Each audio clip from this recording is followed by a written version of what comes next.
What is going on, guys? And today we are back in the mix. We are with Mr. Mango. We are going to be reviewing his session today. We're going to get in about 45 minutes, as long as we possibly can, and get as many hands as we can. We're going to do a little bit, something a little bit different today. We're going to be using the replayer on Phenom. This is actually the old replayer, but they have improved it a little bit. But still, for what it is, it's quite nice. But I have on the other end of the line right now, Mr. Mango, and he's going to give us a 1 minute background of his poker career, and we'll go from there. So, Mr. Mango, take it away. Hi everyone. I'm basically a tournament player, but Phenom has a great spread of mixed games offerings, which I couldn't find anywhere else, and it piqued my interest to register. And I'm trying my hand at cash-games. And right now, Baby Doody trying to help me improve. All So, right. thank you. All right, yeah, for sure. All right, well, let's jump into it first. The first hand here, we have a stud high low regular hand. And again, for everyone listening, this game is basically half Raz, ace to five, and half stud high. You are basically looking to play, for lack of a better term, like Raz hands at the start. Aces are a really, an ace in this game is kind of like a joker because it's the absolute high, absolute low. And I will explain the action as best as I can because some of these cards are like folded and exposed still. But the jack brings it in. You complete with a five, the six, two bets, and the jack is going to fold and you call. You can jam here. You can jam here or you can call. It's not a big mistake to do one or the other. But obviously, through to wheel with an ace is very, very strong in this game. So now you catch a six, your opponent catches a four, and it looks like, sorry, 1 second. See how this one rolls out. Where did it, sorry, there we go. All right, so raise, call, bet, call. Yeah, you could again still raise here, but nothing's really changed. So I mean, like calling's still fine. All right, and then it goes, he bets again and you raise, and I really like this raise at this point. There's no point in really kind of slowing down. We have a six low draw and a pair of fives. I don't think, even if he had something like, and you have two fives in your hand too, so you block his straight draws here from having, even if he had the best possible hand against you right now would probably be something like 3-5 of clubs in the hole. You're still not doing that bad even against that. So that's worst case scenario, but against his given range, I this is just an easy raise in my mind. So I really like your raise. We are playing you're playing 50 cent a dollar. And then here he catches a card that's actually quite good for him because you have a four in your hand, you have two aces in your hand. So a lot of times this card isn't going to pair. But again, your hand is so strong. You have aces up, you have a six low draw with it too. We're never really checking here. So if he did he bet into you and you raised? Is that what happened? Sorry, the replayer is just giving me a little bit of fits.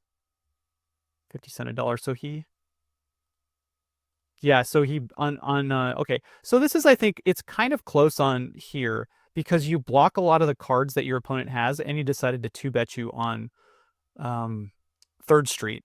So your hand is quite strong. If he had checked to you, I definitely would bet. If he bets into you here, I think this is a little bit closer.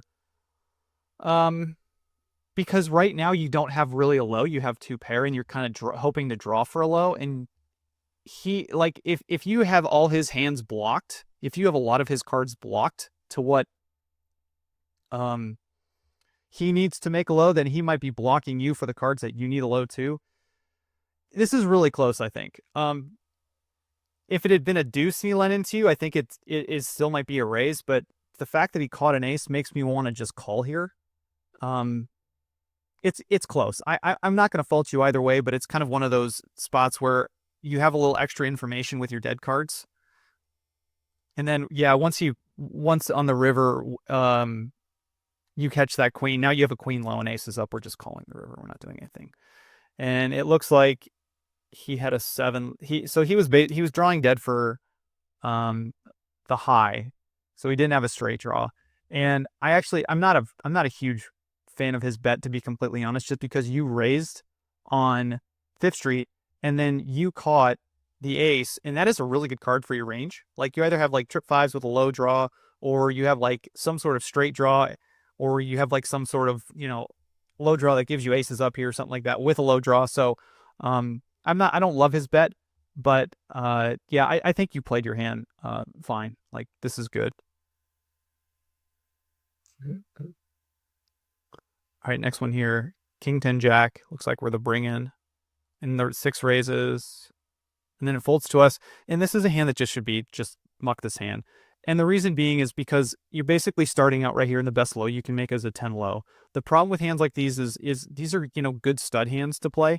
Um, Obviously you have 3 overs, you have some connectedness. You can still technically make a low with this hand, but the best low you can make is a 10 low, which basically means like this 6 is going to be free rolling you a very, very, very large amount of the time. So is like pretty as these hands can be when they're connected and they're high and still you don't have a pair, so you still have a low draw basically. It's it's not gonna overtake the 6, plus the 6 is raising into another 6, another 7, and another 4. So this range should be a little bit tighter than a pure steal. So this is a hand that I would just muck and go to the next one. And then yeah, he in like even this situation he pairs 6s and we still have to fold. So So this is probably the first time I have ever played stud high regular, and I didn't know that the difference between I just thought stud high regular meant stud high yeah. better, Yeah. and just played. And after playing a few hands, I realized that's not the case. So I actually might recommend this to Phenom. But I might say, hey, you know, you guys have so many different games up there. Let's put a or maybe I should just even do this. You should just put the rules on your website somewhere so people know exactly like what it is. I actually think Eric Baldwin runs a stream and he puts the rules, you know, like above on the top so everyone can see. But yeah, that's good to know. That that's good to know that the rules weren't like shown immediately. So yeah, I that's a good tip. All right, here Archie. Okay, Archie 6-6 is a game where it's a high-low split, or it's a high-low split game where there's 2 qualifiers. This is kind of a rarity. There's going to be a high qualifier and a low qualifier. The high qualifier is 6s plus. That's what the 6-6 stands for. And the low is going to be 8 or better, just like 8 or better stud or 8 or better Omaha. The best hand is 5, 4, 3, 2, 1. 2 highs, the best high will scoop. 2 lows, the best low will scoop the pot. If there's a high and low, they chop. And if there is no qualifying hand, the best high hand will scoop. It is a mouthful, and it takes a while to learn. All right. So here, Owl opens in the hijack, blue cold call, small blind, and you have a 3-card wheel on the big blind. This is just a call. So this is good. And you draw 2. Or I'm sorry, blue didn't call. You guys are heads up. I could see the pot size. All right. And you draw 2, and you catch the ace, deuce, 3, 4 with the extra ace, and you have 3 suits. All right. This is an interesting spot. And the reason is because a lot of your low draws here, I think if you had an ace in your hand, you would ditch the you would totally ditch it and just keep the aces. This is a close one because you have 3 to a wheel, or I'm sorry, you have 4 to a wheel and 3 to a flush. So if you're ever going to break your aces, this is like one of the hands that you would consider. I think the problem here is that so many people in this game open low draws and they open a little bit too wide that your aces become a little bit more valuable. And if you're up against a hand that, if you're up against a hand that has a high, you can overtake them. Like if they have 2 pair right now, you can overtake them with aces. So you can make aces up at, you know, a decent bit. But if you draw to the wheel, I mean, obviously you're just drawing to the 5. So my usual play here is to change my plan of action and keep the aces. And I think I snuck ahead just a little bit in this hand, and I think you do keep the aces. Oh no, you actually draw. Okay, you actually draw at the wheel. I'm incorrect. Now here's the other thing too. You want to keep the ace of hearts because it still technically gives you a flush draw. So you want to throw away the ace of spades. Because you could make like the 3 of hearts and keep the 3 of hearts, or you can make the 7 of hearts and then decide what to do, or the 9 of hearts or something like that, depending on what the action is. Yeah. Okay, so that's just it's a small thing. It's not a big deal. Okay, so you check all here. That's totally fine. We still got a wheel draw. We still got a low draw. It goes 1-1.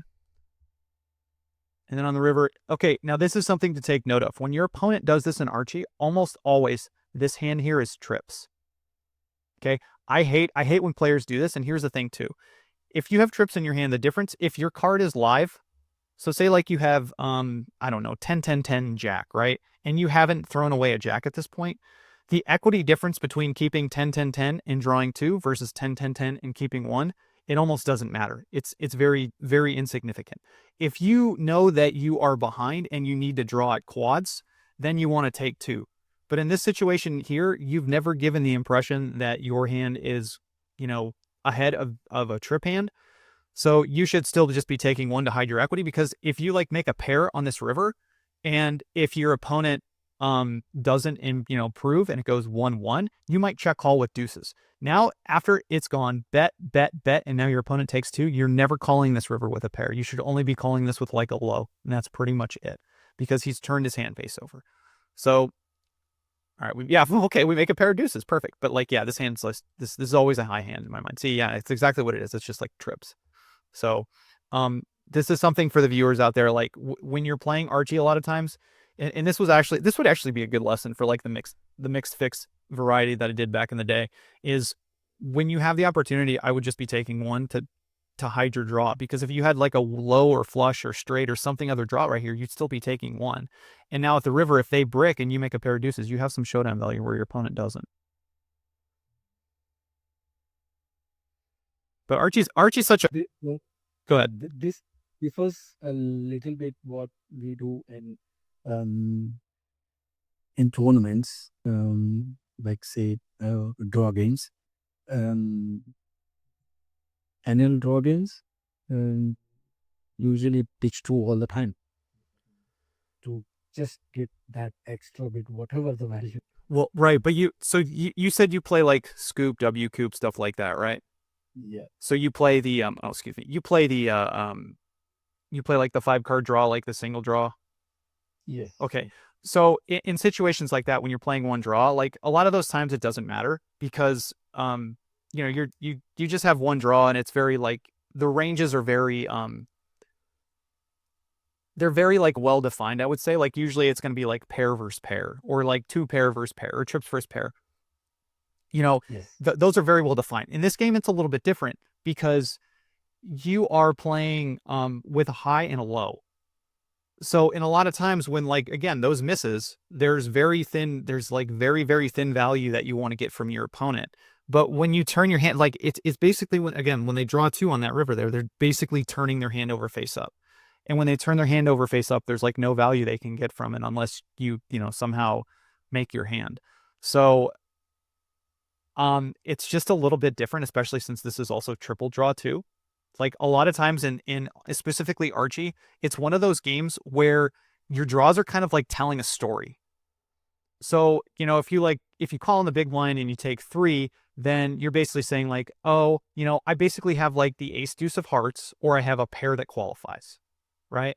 Now, if you take 2 from the start, like your range is kind of wide. Like you might have 3 to a low, you might have a high pair with a good kicker or a suited kicker, or like in actually, I think this is let's see here. Let's run this one, because I think this was another good example. Okay, so this is another good example, right? Like under the gun raises, players over here 3 bets, and then you have ace 3-5 in the big blind, the small blind.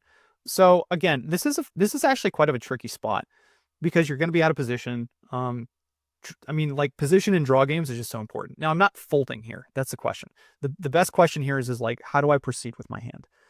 And I think 4 betting is okay. I also think 3 betting is also okay. It depends. Like if you ever get this player to fold under the gun, you should 4 bet, because now you get this hand heads up. And then I think if I 4 bet and he folds, then I'm probably keeping the aces. If I 4 bet and he calls, I might keep my draw to the wheel.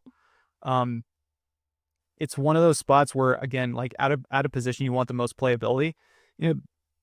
The most playability by keeping a high hand here, I think, is like to make aces full, which is again really tough.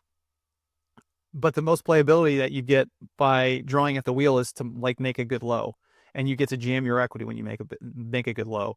So I think it's kind of close, but we'll just like see again how this goes out. It looks like Owl folds, and then Misty's gonna Misty calls.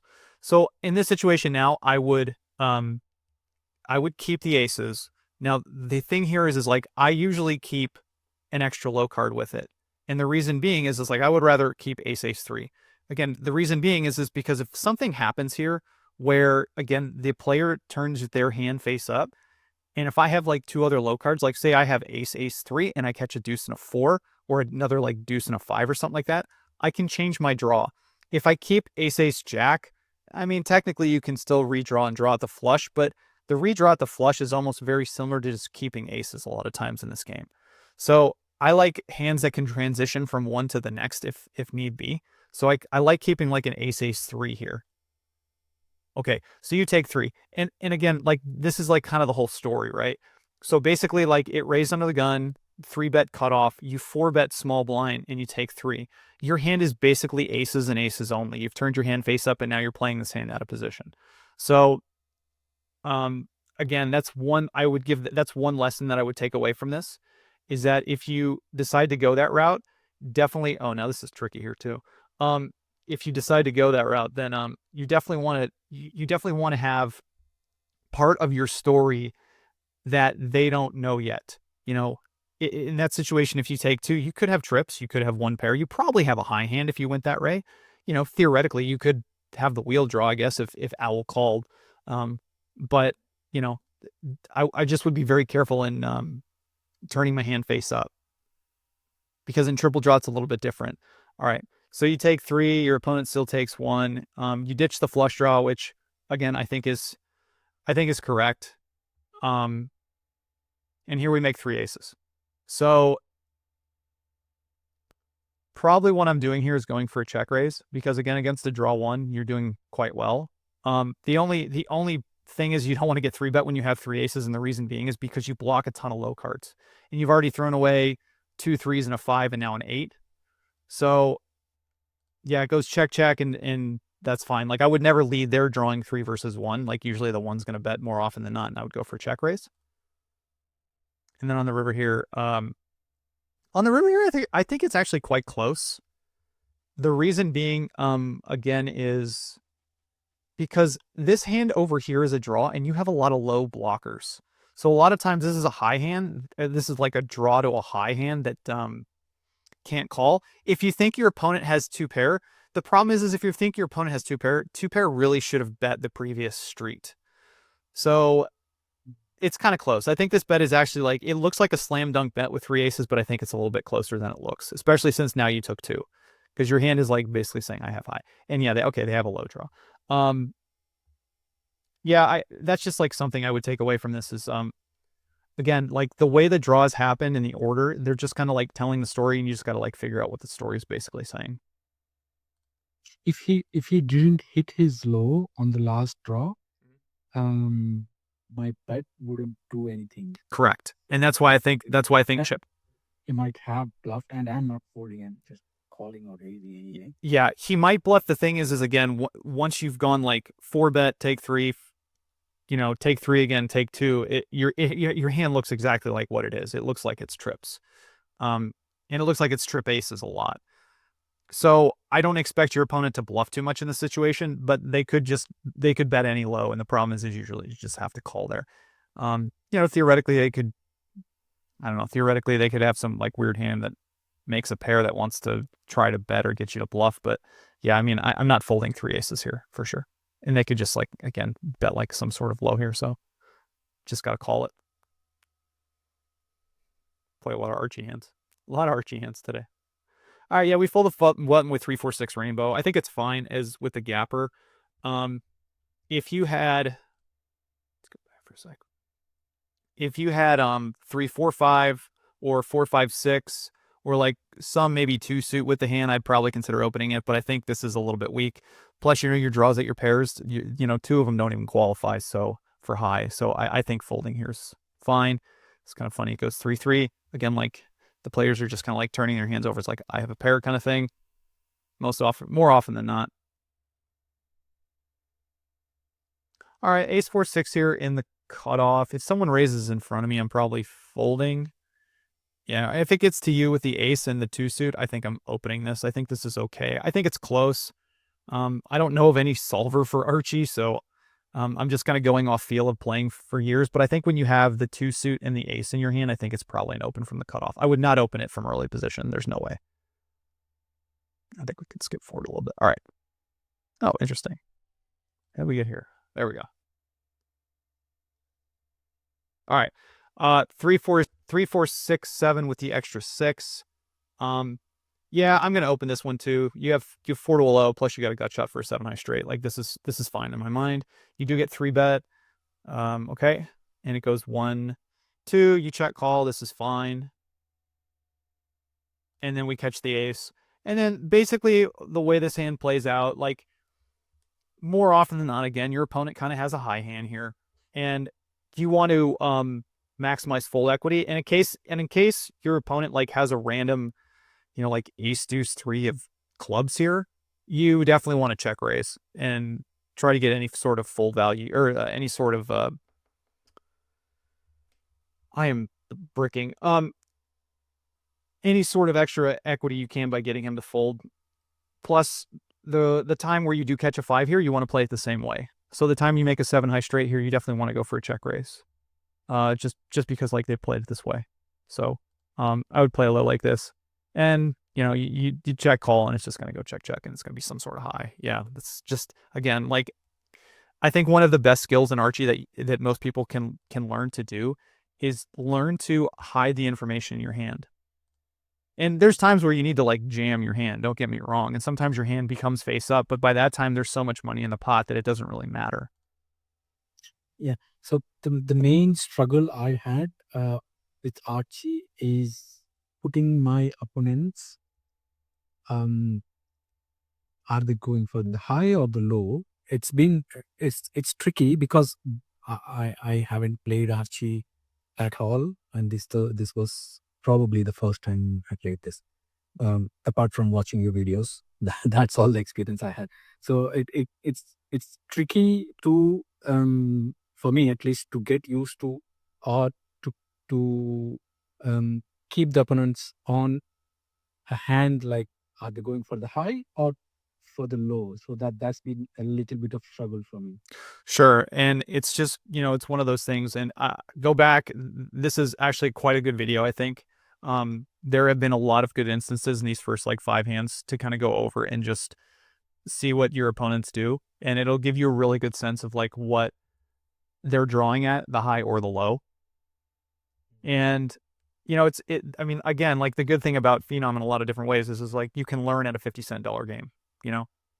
Like before, if you ever wanted to play Archie 6X or Archie 9-9, you'd have to go basically to Arizona or Vegas and you'd have to play 40-80 or higher. You can never play smaller, and those lessons are not cheap. But nowadays, you can go play 50 cents a dollar and you can send in a free video and we can go over it really fast and we can learn some lessons together. So, yeah, that's changed a little bit for sure. But yeah, I would go back and watch this one. There's just been a lot of good information, I think, so far out there. All right, so you raise under the gun with kings. And I think raising with kings here is fine. I would love to have an ace blocker in my hand just because, again, it's less likely you run into aces. I usually want something with the king. So if we just go back for a second, not for the hand, but for what we look at or what we have in your hand here. All right, so we have king, king, 10. Yeah, there's a dead diamond I don't love. I actually think what I would do in this situation is I think I would open the kings and I'd probably keep the 10 of diamonds. Again, like I don't want to turn my hand face over, and by taking 3, I basically turn my hand face over, saying I have a high pair. So my draw at this point is like the problem is like I know that I qualify. I know I'm kind of letting everyone know that I qualify, but I also want something to draw at. If I don't make 2 pair, then I can hit like 2 more diamonds and still make a flush draw. I can hit queen jack and give myself some sort of straight draw for some extra high equity.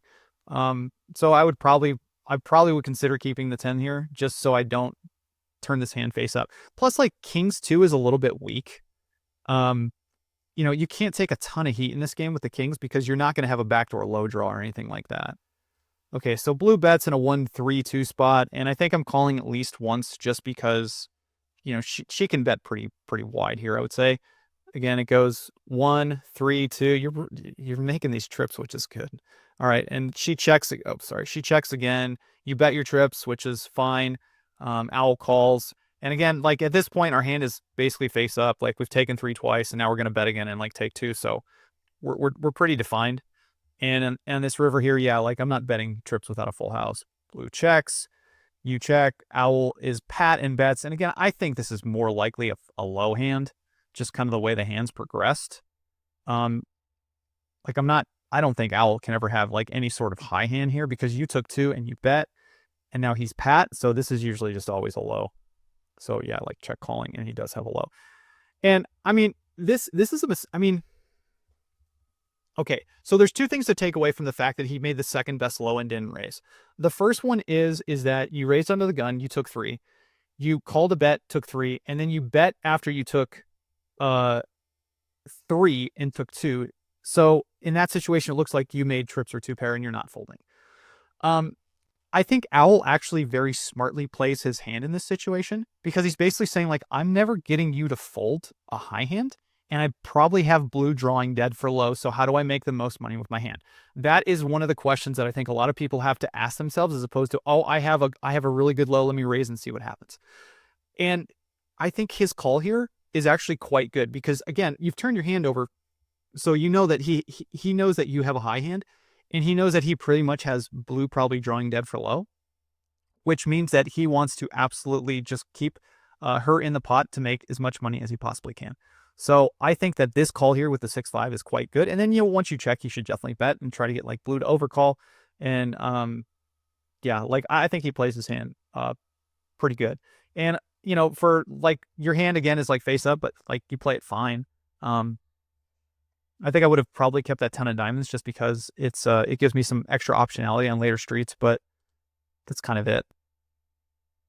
So the thing I was trying at that time, play before thing, was to don't my like target was don't complicated things for you. Some just plays for like you don't know anything. Just play what just don't complicated things. So Yeah. that's how I was playing it at the time. Honestly, I think that's a great way to approach it. When you're first learning the game, I honestly, simplicity is kind of a beautiful way to play it. Um, there's kind of a joke, I think, if you go back and watch the 100K, I believe it was, and Chris and Alex are kind of talking in the background, I think on day 1, and Chris mentions is like, look, there's not too many things that can go wrong if you just bet your hand or just play your hand, the way it's supposed to be played. And I'm not saying like, game theory optimal or anything like that. It's like, oh, I have a good hand, I bet. And a lot of times, if you just take that strategy to heart, like a lot of times it actually works out for you, and it's not a terrible strategy, especially in, some of the lower limit games for sure. So, yeah, I think that's actually a pretty good default, to be completely honest. All right, we played every RT hand. Let's see if we can go to the next one. All right, Limit Omaha Height, the best game ever invented. All right, King Jack 10-5 here.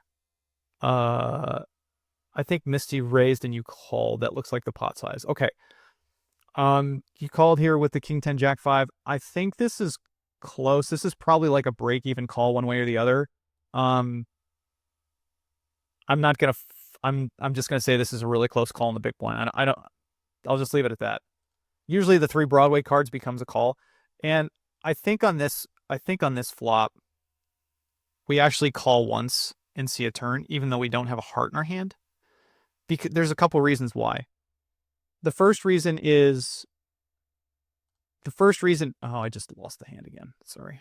Let's see if I can just go back and get it. There we go. The first reason is on this flop texture, your opponent here can basically be betting any single, like, he has so many combinations of hands, and if he's betting 100%, you're actually doing very well on this board. The second thing is like, if he's got no hope for any equity, like say he has ace deuce 6 7 or something like that, right? He's just got to take a shot at the pot one time and just maybe give up on a later street. Obviously, you have no hearts that hurt you, but so many of his combinations of raising hands on the button are just going to be like, they're going to have, you're basically going to be like way ahead, way behind in this situation. He's basically going to have like almost 0 equity, or he's got like a fair bit of equity with like a flush on this board. But you do have a straight draw and you have 2 pairs. So, I mean, the majority of the time you're not going to be up against a royal flush. which means like you can hit a jack or 10 even if you're up against a flush and still make a full house and win. But I feel like on this board texture, your opponent's going to take so many shots at winning the pot just right here and that, right there and then, that we have to probably call a flop. Now, this is probably one of those hands if like nothing improved, like say it came a deuce of spades on turn and like 7 of spades on river or something like that, then this might probably be a good hand just to consider like check folding the river. But I also think you have to make your opponent at least fire a second bullet, if not a third. So I would call the flop for sure and then just see how it develops. Yeah, makes sense. Okay. Do you have a fair bit of limit 08 experience? Just curiosity. Yeah, yeah. Okay. I have played tournaments, basically not cash, but yeah, tournaments. Yeah, I played a lot. Okay. Yeah. Obviously, tournaments are a slightly different monster depending on like stack size. But all right, blue opens here, and you had the 7 king jack queen double suited. This is let's see. Oh, sorry. The one thing I wish with the replayer, I wish the replayer was a little bit. I'm talking about the media player, actually. The Microsoft media player is a little bit different. Here in the small blind, you have the 7 queen jack king double suited. This is again going to be just another fold when it gets to you. Yeah, here we go. This is just going to be another fold in the small blind, but it's actually quite close. In the big blind, this is for sure in the big blind for sure it's a call, but in the small blind, it's just a little bit disconnected. Like king queen jack 10 double suited is probably a call in the small blind. But yeah, I think folding is fine. Again, we don't too many players like overvalue those high hands, but it's a little bit closer when there's dead money in the pot for sure. All right, here ace jack 3-8, and the hijack opens. So this is a combo of hand which I believe is still a 3-bet, but the 3 jack 8, if you're ever going to consider like folding it, obviously it's 1 pip away from like the 4 flush or the badoogie from wanting to fold. So it's close. I think like this is probably going to make a little bit of money, just not that much. But yeah, I think the 3-bet is fine. Okay, on this board texture too, when your opponent checks to you, now this isn't like a super wide range spot like you raise big blind calls. This is more of like our opponent here has, a tighter range, and obviously you 3-bet. And on this board texture, I think actually like checking is good. The reason why I say that is because we have 3 diamonds in our hand, so we do have a backdoor flush draw. It's not great. We have a gut shot. We definitely want to see turn. We have bottom pair, which obviously isn't great, and we kind of unblock some of the hands that our opponent could check raise with us. And if our opponent check raises us, it's not the end of the world, but we don't love it in this spot. So I actually think like adding this type of hand to your checking back hand is probably good. So we call, totally fine. 5 of spades on the turn, and then once we get here, we're kind of like, eh. But yeah, probably got to call again. We do have a gut shot, and we do have second at low draw. Plus, we're getting 6.5 to 1, I think it was at that point. And yeah, and then on the river, so it looks like it went check on the river. So this is a concept that I want to mention something that Chris brought up in the 100K, and I think again this is just really important. So now your opponent checks to you is going to check to you here on the river, and he check raised you on the flop. He bet the turn, and now he checks this river. So when that happens a lot of times, now this hand specifically, if he had something like the ace deuce of spades, maybe the ace 3 of spades, I mean, theoretically here, that would probably be a good hand to go for check raise. There's 4 spades on the board. You 3-bet pre-flop, which means it's very likely that you have like one of those combos in your hand of like, ace deuce, ace 3 that might want to value bet the river. But usually when your opponent checks here, your opponent is playing very honestly, meaning that like there's something wrong with his hand, right? Like if there's something wrong with his hand, like he doesn't have a pair in ace deuce, he might have like ace 10 jack. He could have like ace 10 jack queen or ace 10 jack king or something like that, even though you have ace jack in your hand. Trying to think of like other combos, like maybe kings and queens. But kings and queens don't necessarily want to bet the turn 100%. But there's something wrong with his hand at this point. And the question is like, can you ever get a fold if you decide to bet, your hand? Because I think a lot of players would just instantly check this hand back. And you probably have, if you're playing against a tricky opponent, I think checking this hand back makes sense. But if you're playing against an opponent like at these limits at 50 cents a dollar, I think you just kind of have to ask yourself, is like, well, does my opponent here have Does my opponent like ever check back ace deuce with a pair? Probably not. Does my opponent ever check back ace three with a pair? Maybe like ace three five, ace three seven. I guess that's possible. That doesn't really make much sense to check raise on the flop, depending on what the other card is.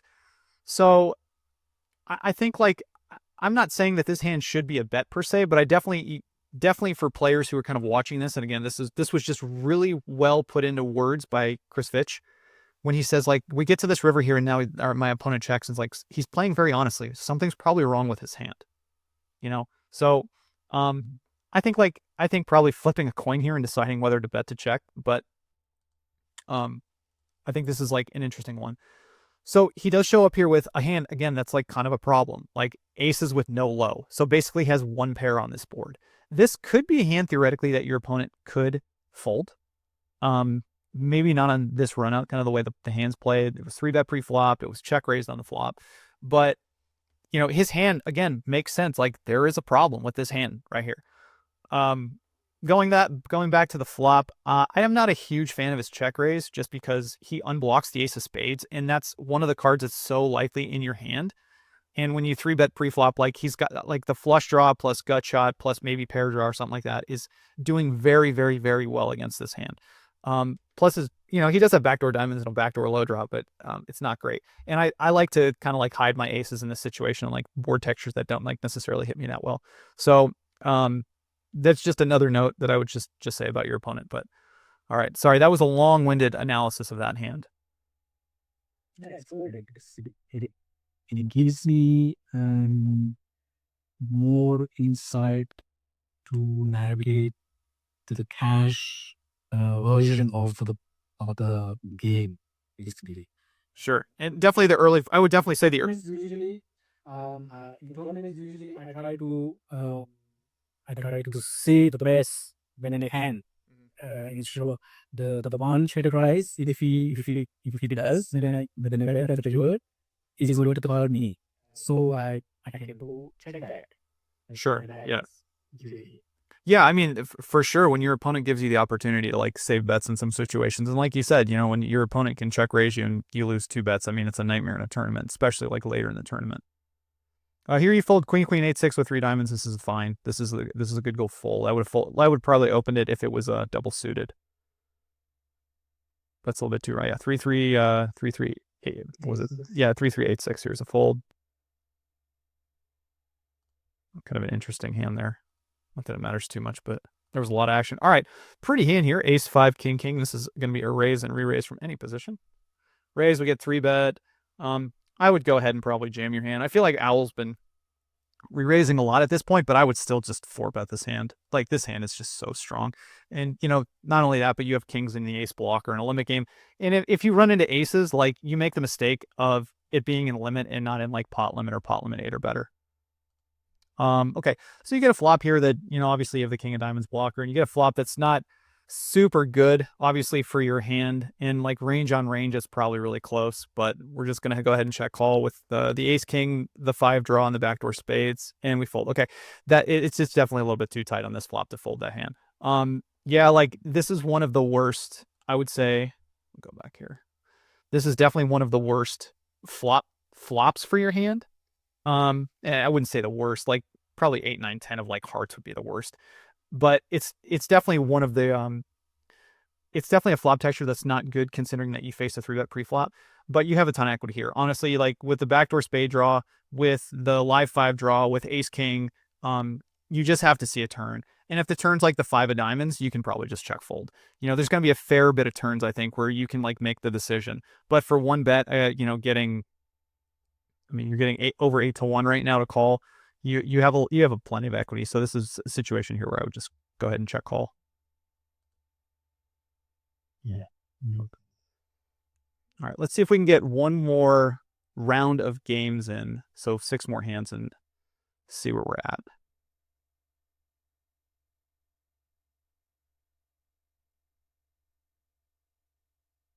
All right, Drama Doogie. All right, Drama Doogie is again, for players who are not familiar with this game, Drama Doogie is half 4-card Badoogie in your hand, half 5-card limit Omaha High. So there's no qualifier for this game, meaning the best Doogie will get half, and the best Omaha 5-card Omaha high hand will get half. And if no one has a Badoogie, it will go down to the 3 cards. So the best 3 card is 3-2-1. Obviously, the best Badoogie is 4-2-1. All right, raise under the gun.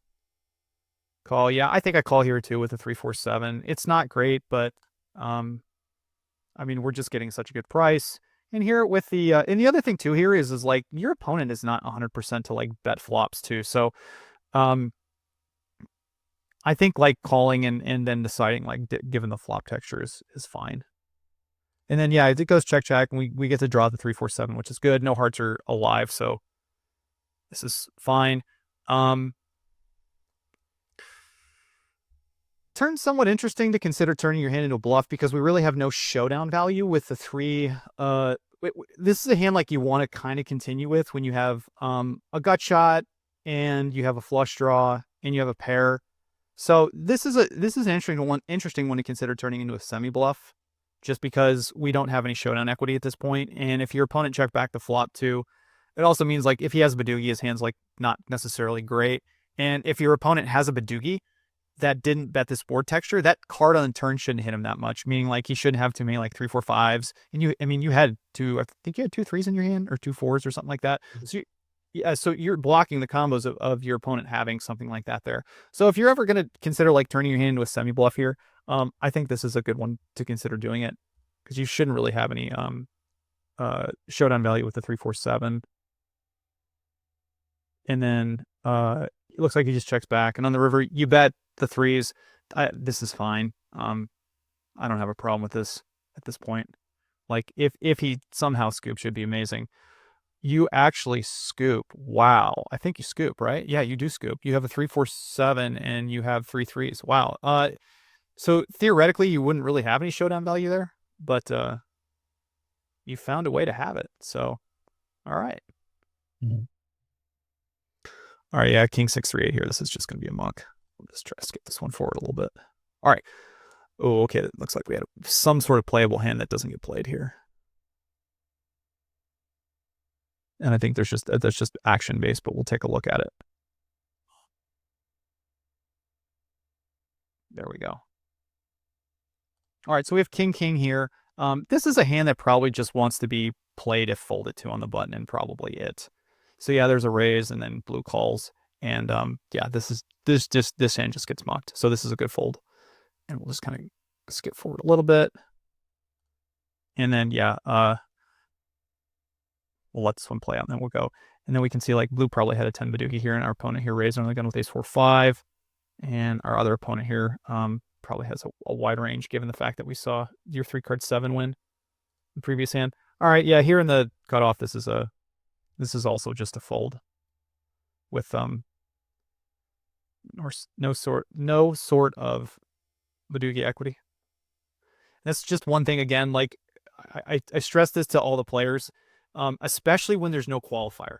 When there is a qualifier, high hands have more equity because your opponent has to qualify for the low, right? The other side of the pot. When there's no qualifier, like these games, like the Drama Doogie, the Drama Ha, the Deuce of 7, when there's no qualifier, the high hands, the one-sided hands, like the high hands, etc., those go down in value because of it. Because they're automatically losing half the pot if they play hands like that. All right, here the Deuce 3, the combo of like a lot of low cards but no suits. Yeah, fold again. And we'll just let this one play out really fast. Okay, and then I think this will be the last one, if this one's playable or not. No, this one's not playable at this early position. Obviously, this is just a 3-card jack, so this is going in the muck too. Oh, raise under the gun. Okay, so this is a little bit too this is just a little bit too loose. Sorry. Let me get the player going here.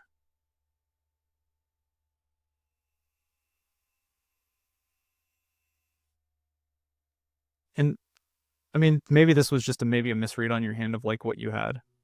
But yeah, here we have a 3-card jack or like a 2-card 5.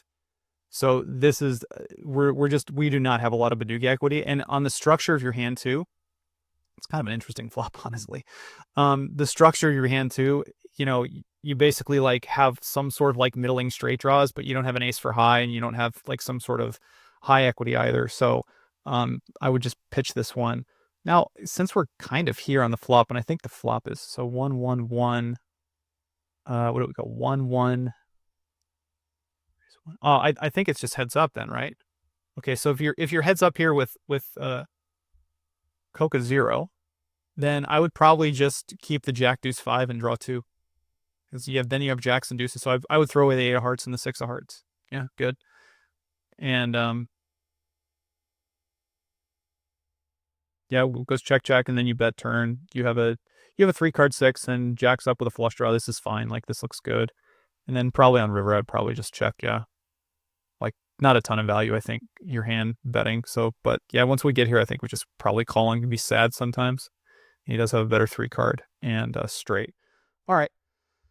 So I think what we'll do is we'll end this part 1 right here, and then we'll keep going forward. But any other questions or any other comments you have, Mr. Mango? No, that was enlightening, I would say. There are a, a very good number of spots where I thought when I was playing I was to lose, but turns out I have to be more aggressive than I was. So it is a revelation. But yeah, it was very good. Thank you very much. Okay, yeah. So we'll make this part 1, and then everyone else can look for part 2 in the future, and yeah, we'll just make them as we go along. But until then, as always, I wish everyone all at the tables good luck, play well, bye bye.